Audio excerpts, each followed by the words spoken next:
ඔය අතෙන් පින්නතුනේ සතෙකුටවත් ගහන්න එපා ගලක් කරන්. ඔය අර ගෙවල් වල කණු වලට බල්ලෝ මුත්‍රා කරනවා නේද? මේ පැතිලු බල්ලෝ නැතිව සමහරට.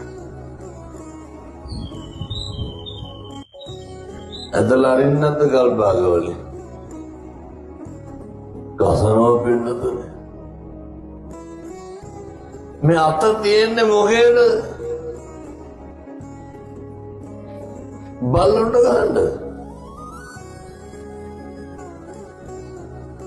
ඔය කටවල් වලින් මේ වෙනකොට කුණාරප කීයක් කියලා දෙනවා. ඔය කටවල් වල කුණාරප 3 ඊට වැඩි ඇති මොකද?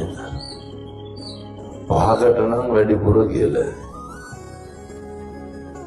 පාල පින්නතුන කුණාරප පබෝදි ගලන් පාල ඇතුළු කටවල් වල. මේ අම්මලා මේ වෙනකොට වේසි කියලා කීපාරක් බණුම් අහලා දෙනවා. නැද්ද? තවට මේ පැතුල බොන්න නැති හින්දා එහෙම නැතුව ඇති බොන පැතුල වැඩි ටිකක් ඒක. වැඩිපුරම කුණාරපෙන් බණුම් අහවනම් බණුම් අහුවේ කාගෙන්? මොන බණුම් දෙතේදි තඩි ගහලා කුටි කාලේ. අල්ලපුඩි මිනිස්සු කුණාරපෙන් බයිනවා. පාලේ යන මිනිස්සු බයිනවා. කවුද බයි? සෙනෙහවර ස්වාමි පුරුෂයන් නෙමෙයිද කුණාරපෙන් බයින් වැඩිපුර. ගවල් කොච්චර අඬදාමර ගැටුම් ගස්ට නැති වෙනවා.